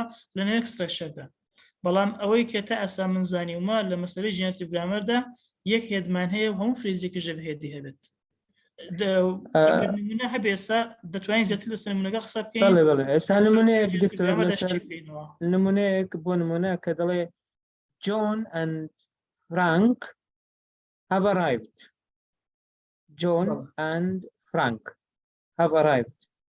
ئێستا بکارەکە چەند فرێزە؟ بەڵێ بکارەکە با بڵێن بەشێک John and Frank نابێتە ناون فرێزێک؟ ئەوە کاگتۆر پێی دەڵێن کە ئۆدینێتد ناون فرێز بەس ناون فرێزە یەک NPە بۆ خۆی یەک NP بەس چەند سەرەی هەیە ئەجاسە باسیەوە دەکەم مەبەستم ئەو نمونانە بوو زیاتر بۆ بەڵێ ئۆدینێتد ناون فرێزە جۆن بۆ خۆی ناون فرێزێکە لێکوشە پێک هاتووە کە یەکوشەمان هەبوو ئۆتۆماتیکی هێدا خۆی بەهێتە بێتێ شەوە هەردووشیان بەیەکەوە کە ئۆدینێتد ناون فرێز پێ دەڵێن دەستخۆش هێدلێسەکانی زۆر زارۆک خۆت گوتت ئەوەی کە گوتمان بەبێ سەرەیە زۆر لەو ئەپرۆچە ڕەنگە جێگەی نەبێتەوە بەڵام زیاتر لەگەڵ کۆمپاوندەکان یەک دەگرتەوە کۆمپاوند کە دەڵێ پیک پۆکێت وەکو کۆمپاوندێک تەمەشا دەکرێت نەک وەکو فرێزێک ینی کە بڵێ کامیان سەرەکەیە کامیانەوە دەستت خۆش بێ مەسەلەی ئێندۆسنتریک و ئێکسۆسنتریک ئەوانە کە باسەکەین و دەکات تەفاسیلی زیاتری دەوێت ڕاست باڵا کەمال دەڵێ سڵاو دکتۆری بەڕێز ویستم ئەگەر بکرێ باس لە ڕستەی پلەین کاردز لە فرێزی پلەین کاردز بکات لەو ڕستەی they are playing cards ئەبزان باست کرد ambiguity تێدا ئەوە چۆن کەڵێن they are playing cards ینی stress لەگەڵ intonation ماناکەی دەگۆڕێ they are playing cards لێرە playing cards بێکەوە دێ playing cards دەبێتە VP ڤێربەکە هێدی VPەکە چیە playing بە جۆرێکتر کە stress و intonation بگۆڕین they are playing cards ئەو کاتە بۆ خۆی دەبێتە شتێک و جیاواز دەبێت لەوەی پێشوو ینی کە دەڵێن they are playing cards بۆ خۆی playing cards بۆ خۆی VPەکە لە یەکەمیاندا بەڵام لەوەی دومێندەکە they are playing cards واتە ئەوانە کارت یاریکردنن playing cards بێکەوە دەبێتە ناو فرێزێک playing لێرەکانەدا پریمۆدیفای وشەی کارز دەکات کەواتە ئەمبیگیوسە لێڵی تێدایە بە پێی سترس و ئینتینیشن هەم ماناکە دەگۆڕێت هەم سترکچری فرێزەکان دەگۆڕێت هەم ناوی فرێزەکانیش دەگۆڕێت واتە لێکیشاندا پلەین کاس لێکیشاندا VP لەوەتر دەبێتە MP دەستت خۆش بێ کاک خالد علی نووسیوێتی a short description of the people What's the name of the phrase? ناوی ئەو فرێزە دەبێتە چی؟ بەڵێ گەر دووبارێکەوە کاکتۆ بزەمە A short description of the people. A short description of the people. دەڵێ ناوی ئەو فرێزە دەبێتە چی؟ زۆر بەسیتە. A short description of the people.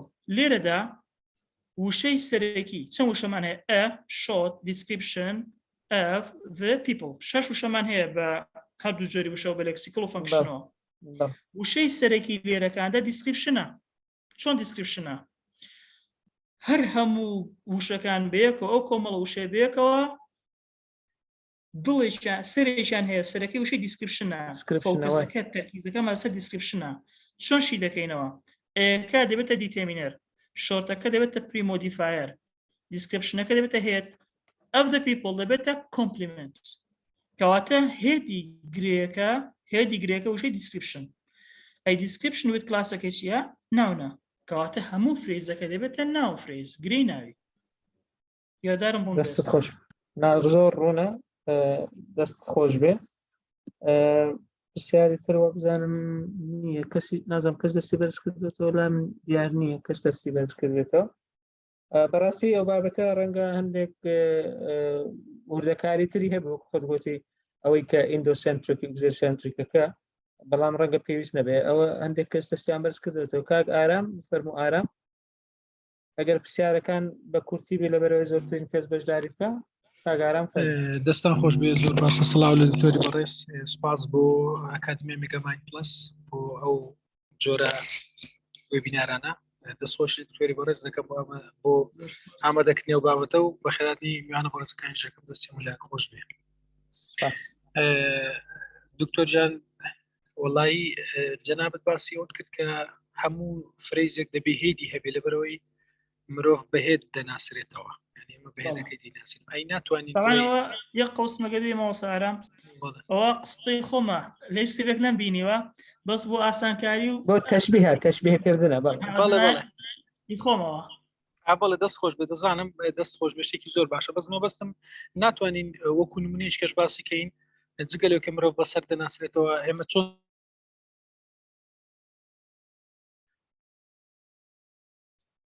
نازم دەنگ نابیستم لای من دەنگ نەما کاگارام میش دەنگ نەما کاگارام ئەگەر دوای ویستت قسە بکەیەوە بەسەر چاو کاک دیدار فەرموو کاک دیدار کاگارام دەنگن نەما لە لای من نازام لای میش دەنگی نەماوەڵە مایتەکەت من بینوسە بەسارەکە یەگە ناتوانە قسە ئەگەر ناهاتیەوە سەرخەت مەجال دەدەینەوە کاک دیدار ویستت قسە بکەین ئەگەر نا کاک شاخەوان فەرموو کاک شاخەوان علیکم السلام ورحمة الله باشن کاک دکتۆر حاڵتان باشە زۆر سپاس مەمنون سپاس بۆ کاک دکتۆر هیمدا سپاس بۆ دکتۆر ساحی بەڕێز بەڕاستی وێبینارێکی زۆر جوان و زۆر بە پێز و زۆر خۆش یەکێک لەو شتانێک کە من زۆر حەزم لێ بابەتی سینتاکس و فرێزەکانە زۆر دەست خۆش بێ کاک دکتۆر زۆر جوان ڕوون کردەوە بەس من یەک پرسیارم هەبوو نازان بە هەڵە تێگەیشتوم یان وابوو لە باسی ناون فرێزدا گوتت لە زمانی ئینگلیزی و لە زمانی کوردیدا هێدفێستە بەڵێ لە زمانی ئینگلیزیدا هێدفێستە بەڵام لە زمانی کوردیشدا بە هەمان شێوەیە نمونونەکانی کە ئێنەمانە ماوەسە شاخەوان لە هەموویاندا ئەو وشەیەکە وشەی سەرەکی و ناو گرێکە لە سەرەتاوە دەهات نمونونەکەم پێ بڵێت تا بۆ شیکەمەوە ئێستا بە نمونە بڵین لە زمانی ئینگلیزیدا هەمیشە دیتەرمینە لە سەرەتاوە دێواتە لە پێش هێدەوە دێ کە هێدەکە ناوە بەڵام لە زمانی کوردیدا هێت شەرت نییە هەموو کات لە سەرەتاوە بێ عەفوەن دیتەرمینە شەرت نییە هەموو کاتێک لە سەرەتاوە بێ بۆ نمونە دەڵێ ئەم کتێبە بۆ خۆی دیتەرمینەکە لە زمانی کوردیدا ئەمەیە بەڵێ وشەی ئەمە دیتەرمینەیە گەیشتووە پامەکە گەیشتووە حەزمە قسەکەت پێ وەڕۆ سەرەتادا لێوە دەکەم لە خزمەتدام باسمان کرد لە یەکێک لە سلایدەکان تەرکیزم زۆر لێ کردەوە هێد پزیشن تەنها بە پشتبەسن بە کۆمپلیمنت دیاری دەکرێت بە پشتبەسن بە مۆدیفایەر دیتەرمینە دیاری ناکرێت بە جۆرێک کە دەڵێن ئەم کتێبە ئەم خانووەکە خانووێ کتێبەکە لێردا کۆمپلیمنتمان نییە ئەوەی هەیە دیتەرمینەرێکە کەواتە شوێنی هێت تەنها بە پشتبەسن بە کۆمپلیمنتەکەی دیاری دەکەین لە هەموو زمانێک نەکرد لەوە ئینگلیزی کوردی بەڵێ دەست خۆش بێ کۆمپلیمنتەکە ئەوە دیارە ئەگە بەوە دیاری بکرێ ئەوە تەواوە بەڵام لە جیاوازیەکی تر بڵین لە زمانی ئینگلیزی و زمانی کوردی ئەوەندەی کە من بڵێ هەر لەسەر ئەو نمونەیە هەمیشە دیتەرمینەکە لە سەرەتای ناوەکەوە دێ لە سەرەتای هێدەکەوە دێ بەڵام لە زمانی کوردیدا یعنی بۆ نمونە ناونەکە دەکرێت سانویچ بێت بۆ نمونە دەڵێ ئەم کتێبە بزوێنەکەی دوای کتێبەکەش هەر دیتەرمینەیە هەر یعنی بەشە شاخەوانە من ڕێی من وایە طبعا ئەوەی کە من بیستمەوە بینی و من خوێندمەوە دەڵێن گویا دوو دیتەرمینەرن بەس من ڕێیم جیاوازە لە ئینگلیزی شتێکمانی پێڵین دیسکنتینیوەس من پێم وایە ئەمە دیتەرمینەرە بۆچی پێڵین ئەم کتێبە دەشقی بڵین ئەمە وانە ڕێی من وایە کە ئەمە دیسکنتینیوەس دیتەرمینەر بێت طبعا ئەو زمانە ڕێی جیاواز هەڵدەگرێت تێگەیشتنی من وایە تاچەند لە مناقەشەدا دەتوانین قسەی لەسەر بکەین زۆر باشە بەس مامۆستا شاخەوان پرسیارەکە ینی بابەتەکە لەسەر شوێنی سەرەیە نەک شوێنی دیترمینەرەکان و دیارخەرەکە ینی بەڵێ، مەبەستەکە بابەتی ئەمڕۆ زیاتر لەسەرەوە بوو ینی ئەوەی دروستە. دکتۆرش گوتی دەڵێ هێد فرست یان هێد لاست مەبەستەکەی بە مقارنەتەن یان بە بەراورد بە کۆمپلیمنتی تاواوکەرەکە دەبێت. هذا بالضبط عفوا كي آخر كومنت ما وست ما هو بونيش وشي كتاب كهيدا بزشنكي دكري لنيواني ديترمينا كدابه لە نێوان بەڵام ئەوتو باسی کە شوێنی هێد دەکەین بە بەراورد لەگەڵ کۆمپلیمنتەکە باز دەکرێت نەک لە کوێی دارخەرەکە. پێناسەکەی وا دەڵێ ماسی شەخۆ پێناسەکەی بخۆی وا دەڵێ ینی هێد پزیشن پەرامتر پێناسەکەی وا دەڵێت. زور باش دەستت خۆش بەمامۆستا دەست چاوت خۆش زۆر سپاس. کاردیدار دەڵێ مایک ناوێت کاردیدار فەرمەوە ئێستاوە مایکەکەت بکەوە. سڵاتان لەوێ زۆر سپاس بۆ سافی مێگامایند بۆ ئەو دەرفەتە و زۆر سپاس بۆ دکتۆری عزیزیش بۆ پێشکەشتنی ئەو بابەتە بە پێزە.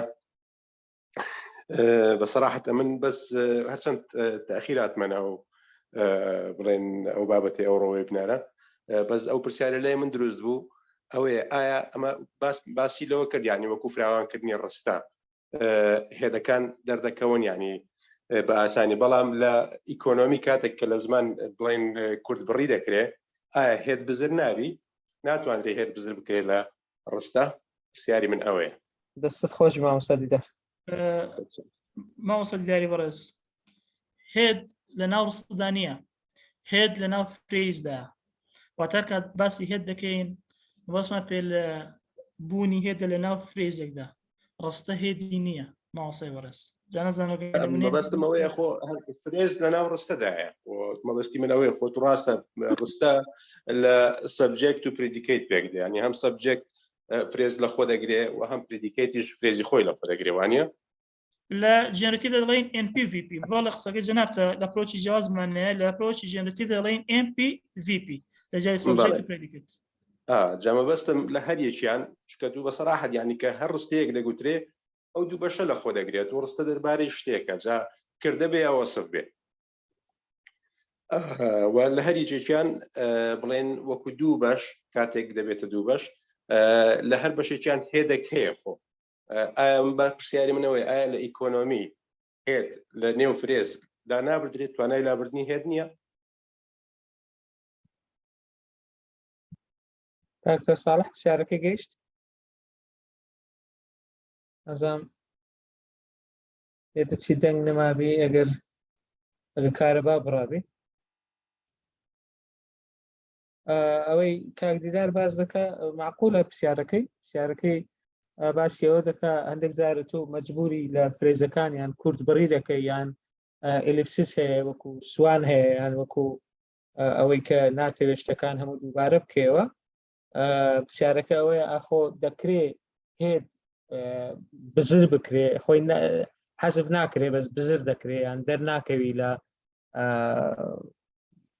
با بڵێن پێکاتەی سەر و یان پێکاتەی ڕووکەش ئەوەی کە پێی دەڵێن سەرفەس سترەکچەرەکەی دەرناکەوێت. من پێم وایە ئاسایی بێ نازانم بەڕای من دەکرێت ئەویش وەکو هەر کەرەسەیەکی تری زمانی وەکو هەر بابەتێکی تری زمانی تووشی ئەو بابەتی ئلیپسیس و سوان و دیار نەمان ببێتن بادەم دەتوانی خوێنەر جێگر دەتوانی لەناو ئەو سیاقە لەناو ئەو کۆنتێکستە یان بە پشتبەستن بە پارچە تێکستی پێش و دام پارچە تێکستی دواتر دووبارە بنیادی بنێتەوە دووبارە دروستی بکاتەوە. کاکتۆر ساڵح بەخێر بێەوە مایکەکەت بکەوە فەرموو دەتوانی مایک بکەوە ئێستا خەتمە نەماوە کێشە نیە فەرموو ئەوەی کاندیدار گەیشت پرسیارەکەی ئەوە بوو هەندێک جار لە ڕستەدا ئەتۆ ڕستەی تەواوت هەیە بەڵام دوای ئەوە تووشی ئلیپسیس دەبێت هەندێک جار هەندێک بەشی ڕستە دیار نامێنن ئایا سەرە دەکرێت دیار نەمێنێ یان نە؟ ئەخەرۆکو گوتمانیانی سەرە یان سەر تەنها لە ناو خودی گرێدا نەک لە ناو ڕستدا ڕستە لە یەک گرێ پێک نا ڕستە لانی کەم لە دوو گرێ پێکدا بۆمەبەستیەوەی لە کاتی دیارنەمانی بەشێک لە ڕستەکە کە ڕەنگە ئەو کاتە فرێزیش بگرتەوە ئەگەر کاردیدار دوای نمونەیەکی زۆر باشە ئەگەر نمونەیەکە بوو مەجای دەدەین قسە بکاتەوە کاک دیدار فەرموو کاگاران نازم دەست بەرز کرد بۆ دیسانیشتت قسە بکەیت ئەگەر ئێستا مەجال دەدەین کاک دیدار ئەگەر نمونەیەکت هەیە دەتوانێت عەرزی بکەیت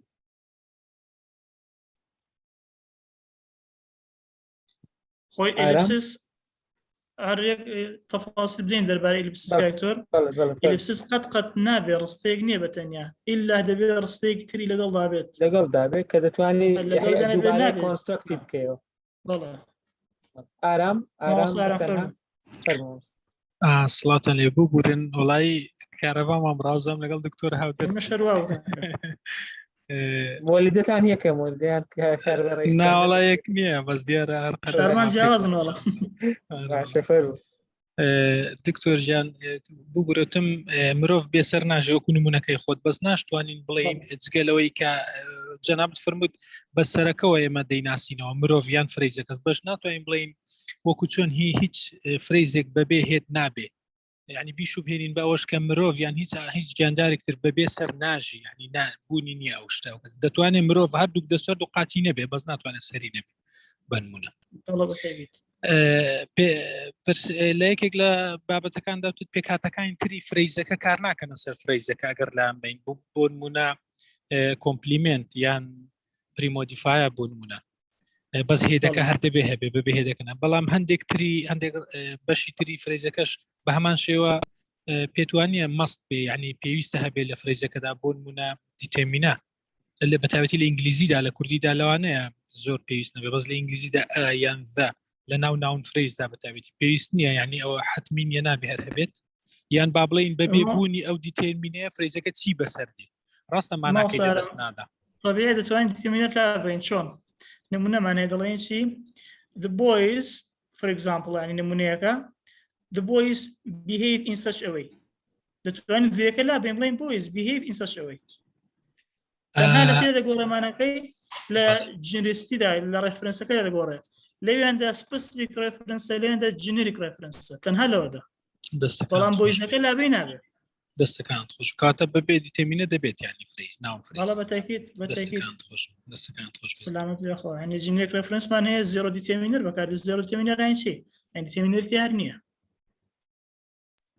دەستەکان خۆشواز دەستت خۆش دکتۆر بزانم پرسیارەکان ئەگەر غەڵەت نەبم تەواون تاکیدشی بکەینەوە بزانین ئەگەر کەسێکی تر لە فەیسبوک چی نووسیبێ ئەگەر نا کاک ئارامیش ئارام ئەحمەدیش دەستی بەرز کردێتەوە کاک ئارام ئەحمەد فەرموو سڵاوتان لێبێت سڵاو دکتۆر ساڵح من ئارامم زۆر خۆشحاڵ بووم پاشی ماوەیەکی زۆر جۆم لە دەرسێکی بە پێزی تۆ بووە زۆر سپاس ماستە ئارام هەر ساڵە زۆر زۆر بۆ ئەو سەمینارە لەبەرەوەی پێم وایە منیش کە هێندەشتی کوردی دەخوێنمەوە پێم وا بێت لە ئەوانەی کە زمانەوانی زمانی کوردین هەوڵ دەدەن کە ناوی بەشەکانی زمان لە زمانی ئینگلیزیەوە وەربگرن کە ئەوەشیان شتێکی پێما بێ زۆر لەوانەیە گونجاو نەبێت لەبەرەوەی کە زمانی کوردی زمانێکی سنتێتیکە و زمانی ئینگلیزی زمانێکی ئەنالیتیکە کە زمانی سنتێتیک دایمە فلکسیبڵیتی زیاترە بۆ لەو نمونانی کە بۆ خۆت پێشکەش کرد ئەگەر بۆ دیتەمینەرەکەمان جیاواز بێ ئیندیپندنت بێ لەوانەیە لە پێشەوە بێ بەڵام ئەگەر لینکت بێ بە هێدەکەوە لەوانەیە بکەوێتە دواوە یعنی فلکسیبڵیتی زیاترە بۆیە لەوانەیە هەرچەندە اختصاسەکەی من تۆزێ جیاوازترە ئێستا بەڵام لەوانەیە زۆر گونجاو نەبێ کە ئەو بەراوردە بکرێت بۆ وەرگرتنی تێرمەکانی زمان لە زمانێکی تر لەبەر هەر زمانێک لەوانەیە جیاواز بۆ جەناب باس کرد سپاس دەکەم بۆ مەسەلەی ئەلەپسیس دەزانم بۆ بەڕێزە پرسیارەکەی چی و بۆ کاتەش دەستم بەرز کرد بۆ نمونەکە مامۆستا کە دکتۆر ساڵح قوتی باشترین یاریزانەکە یاری دەکات کەما باش نمونەکەی ئەوە بوو هەر وەکو دکتۆر ساڵح باسی کرد بۆ باشترینەکە بۆ من دەڵێم لە کۆنتێکستا دەڵێم کام یاریزانە باشترینە دکتۆر ساڵح دەڵێ باشترینەکە دابەزی خۆی لێ باشترینەکەم بەستم باشترین یاریزانەکەیە بەڵام لە پسیس بۆ مەبەستی کورتبەڕی بەکارهاتووە بەڵام دەکەوێتە سەر کۆنتێکس ناکەوێتە سەرەوەی کە تۆ لەو ینی بەتەنیا ئەو هینەوە وەربگری و ڕوونکردنەوەی بۆ بدەیت دەستان خۆش بێت و زۆر سپاس کرجان زۆر خۆشحاڵم کە دووبارە جملت بۆ زۆر سپاس مۆسارم دەستە خۆش بێت. زۆر باشە کاکتۆر جەناب چیترت هەیە ئەو بزانم پرسیار نەما کاتەکەشمان بەرەو کۆتایی دەچی ئەگەر دەشکوتەی کۆتایی هەیە فەرموو. نەوەڵای چیتر نەکاتۆر دەستان خۆش بێ و سپاس بۆ دەرفەتە و سپاس بۆ ئامادەبوونی ئەو بەڕێزانە کە لە کاتی سنگینی خوانیان گرت لە کاتی بەنرخی خوانیان گرت گیان لە ئێمە گرت هەر هەڵۆکەم کوڕێکمان هەبێت داوای نەکەین ئەوەی کە دێڵین بۆ چون و قەناعەتی خۆمانە لەوانەیە لەمان پێکابێت لەوانێ بمان پێکابێت لە زماندا زمان مەسەلەی بیرکاری نییە بڵێ دوو کۆ دو یەکسانە بە چوار ئارای جیاواز هەیە گرنگەوەیە ئێمە مناقەشە بکەین تا دەگەینە باشترین دەرەنجام لەسەر هەر دیاردەیەک. دووبارە سپاس بۆ ئێوە من هیچ ترم نییە. دەستان خۆش بێ زۆر زۆر سپاس بەناوی ئەکادیمیای مێگامایند پلەس بۆ پەروەردە و ڕاهێنان ڕاوێژکاری زۆر سپاس بۆ مامۆستای بەڕێز پرۆفسۆری یاریدەدار دکتۆر ساڵح لە زانکۆی ڕاپەڕین بۆ پێشکەشکردنی ئەو بابەتە گرنگە ئەو بابەتە بە سوودە. سپاس بۆ بەشداربووانی بەڕێزیش کە تا ئێستا لەگەڵمان بوون نزیکەی 90 خولەکە لەگەڵمانن لەسەر خەت ئەوەش دلیلی پەرۆشیانە وەک گوتت بە تاکید مەسەلەی لێکدانەوە زمانانیەکان زمانێک بۆ زمانێک جیاوازە لە توێژەرێک بۆ توێژەرێکیش دەگۆڕێ ڕەنگە ئەوە دەستپێک بێ بۆ مناقەشەی تر ئەگەر کەسێکی اختصاصی کوردی لە داهاتوو بێوێ عینەن بابەت پێشکەش بکاتەوە ڕەنگە ڕێگە بەویش دەدەین هەتا مناقەشەیەکی ئەکادمی زانستی دروست بێ ئەوانش ڕێی خۆیان بڵێن چ لە لای خۆتان چ کەسانی تر ئەگەر دەناسن دەکرێت ئەو ڤیدیۆ ببینن ئەگەر هەر ملاحەزە و شتێکیان هەیە فرصەت بۆ ئانیش دەرەخسێنین تاوانیش بۆ چنەکانی خۆیان بخەنە ڕوو تا ئەو سەکۆیە ئەو شوێنە ببێتە سەکۆیەک بۆ ڕاجیاوازەکان بەڵام پشت بەستن بە بەڵگەی سەلمێنراوە بە پشت بەستن بەو داتا و زانیاریانەی کە هەن. سپاس بۆ برادرانی ئەکادیمیا کە لەگەڵمان بوون لە ئامادەکاریەکان بە تایبەتی کاک مامۆستا شەماڵ و مامۆستا فرمێسک دووبارە زۆر سپاس بۆ هەمولایەک هیوادارم هەر تەندروست و سەلامەت بن ئاگاداری خۆتان بن لە نزیکترین کاتیش لینکی تۆمارکراوەکە ئامادە دەبێ و بڵاوی دەکەینەوە بۆ بەڕێزیش دەنێرین تا ئێوەش لەگەڵ برادرانی خۆتان شێری بکەن زۆرترین کەس سوودی لێوەربگرێ یان ئەگەر بۆ توێژینەوەش بەکار بێ دەکرێت سوودی لێوەربگرێت. دووبارە زۆر سپاس کاتێکی خۆش بۆ هەمولایەک.